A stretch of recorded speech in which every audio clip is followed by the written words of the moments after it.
Mami, crianças influenciadoras. Meu filho, o que você quer ser quando crescer? No meu tempo, essa pergunta era feita com naturalidade e as respostas vinham do imaginário das crianças. Hoje a resposta é: quero ser youtuber ou tiktoker. Esta resposta, dada por crianças com um pouco mais de 3 anos de idade, revela que algo precisa ser mudado na educação infantil. A jornalista Natália Braga, em sua monografia, revela dados estarrecedores em relação à utilização das crianças pelas famílias e pelas redes sociais para criar conteúdos e ganhar seguidores e dinheiro. E como faz para explicar para uma criança tão pequena que ela está prestes a fazer um trabalho publicitário? Converso com ela, falo, eu chamo de tia, né, pra ela, porque ela não grava. Se eu falar, vai, tal marca, ela não vai saber, né? Então eu falo, a tia mandou isso pra você e ela queria que você fizesse algumas fotos. E vídeos. Vídeo ela ama fazer, então é sempre bem fácil. E aí eu peço, vamos trocar de roupa pra fazer outra foto, pra te usar, pra ficar legal. E aí ela gosta muito da produção, assim. Quando é vídeo, ela sempre tá muito disposta para fazer. Segura aí as suas expectativas.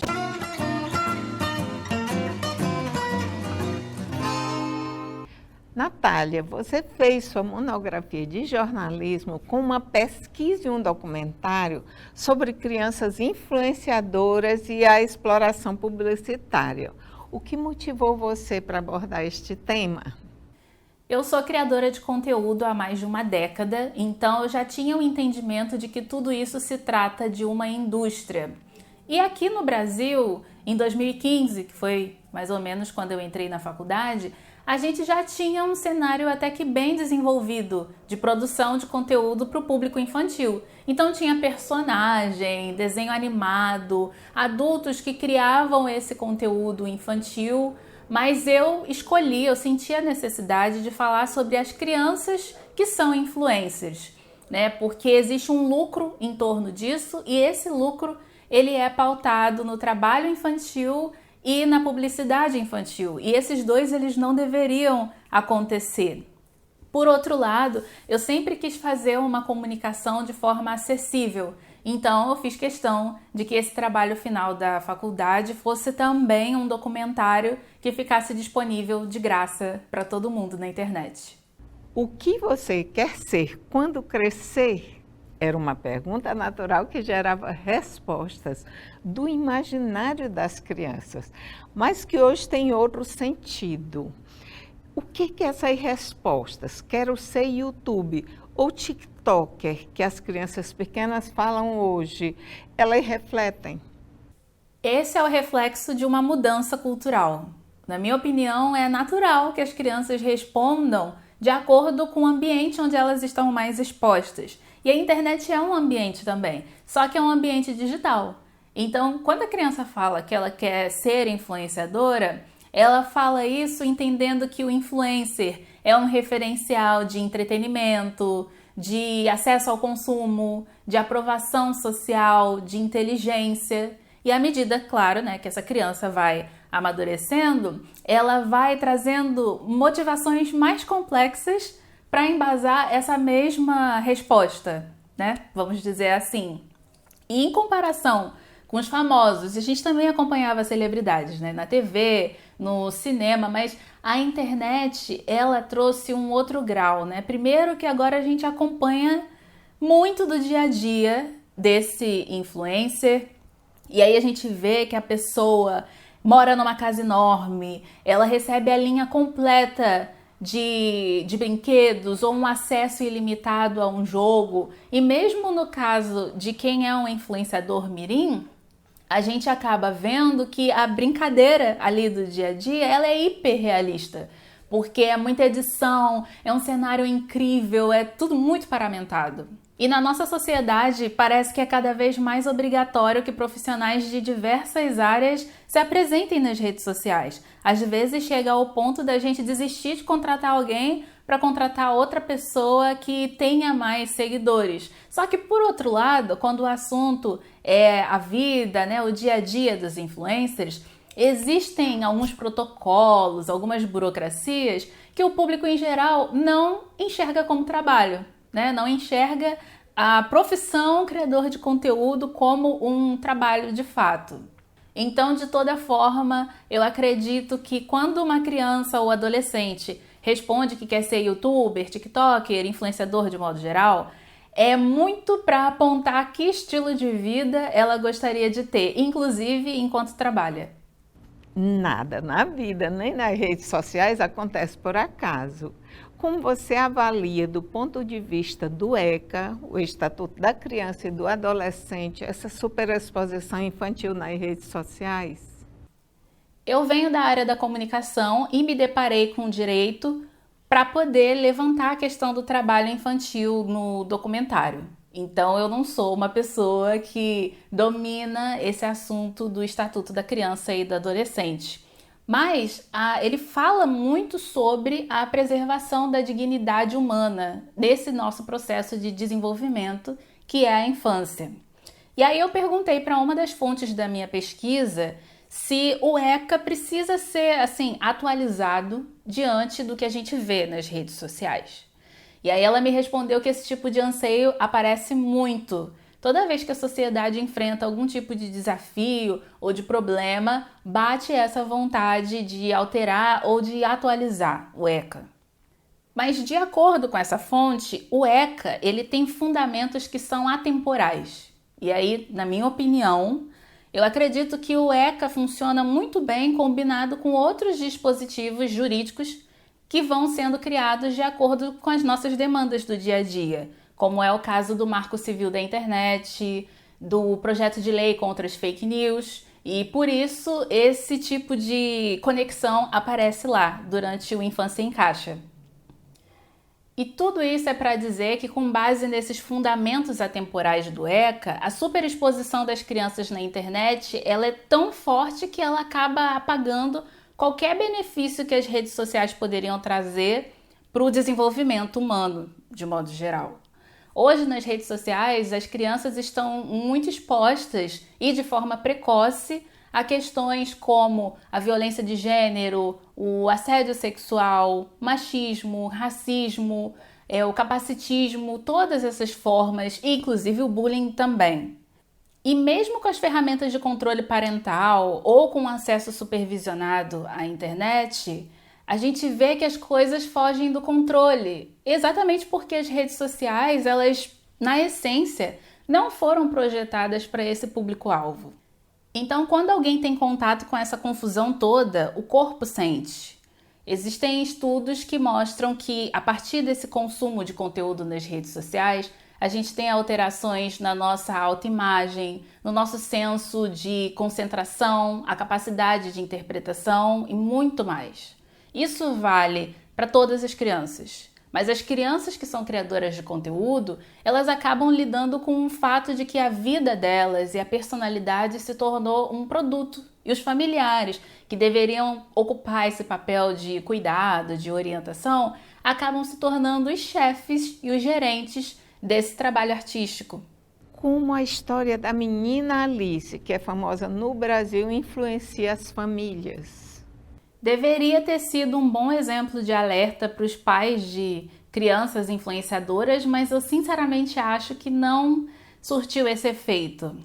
Acho que faltou uma reflexão do tipo, nossa, a Alice viralizou na internet, aprendendo, praticamente estudando, né, com um processo de aprendizado. Ela foi fazer uma campanha publicitária com um dos maiores bancos do país, seguindo todo o protocolo passo a passo ali do trabalho artístico infantil. A propaganda passou na televisão, na internet, em todos os lugares possíveis e ainda assim a situação saiu do controle de um jeito que a maior prejudicada foi a criança. Em segundo lugar, a família dessa criança também. O meme, na minha opinião, é uma das formas mais duras de você estigmatizar alguém. Através do riso dos outros, você é resumido a algo que normalmente você não gostaria. E além de tudo isso, o meme, ele é uma piada de longa duração. Então, os rastros ficam na internet por um tempo indeterminado. O banco, ele tirou o comercial do ar, mas os prints, as montagens e até mesmo o imaginário das pessoas sobre essa história toda, eles ficam por aí para sempre. O que é muito grave quando a gente está falando da imagem de uma criança. A mãe da Alice, a Morgana Secco, ela teve uma postura muito firme quando tudo isso aconteceu. E eu imagino que tenha sido um momento muito doloroso também. Porque, no geral, né, de alguma forma, os pais dos influenciadores mirins ou pessoas adultas que compartilham conteúdo ligado às crianças do convívio delas, elas fazem esse gesto geralmente imaginando que as redes sociais vão projetar o melhor da personalidade e dos talentos dessas crianças e adolescentes. Mas a verdade é que, como esse assunto envolve tecnologia e sociedade, as duas coisas combinadas, a gente vive sempre como se nós estivéssemos alguns passos atrás do entendimento de quais consequências esse compartilhamento pode ter no futuro. É muito imprevisível. Mas a verdade é que, como esse assunto combina tecnologia e sociedade, nós vivemos sempre alguns passos atrás, assim, no entendimento de quais desdobramentos ruins isso pode ter no futuro. A história da Alice, apesar de tudo isso, ela ensina pra gente que é sério e é muito necessário respeitar as regras do trabalho artístico infantil, que poderia ter sido ainda pior.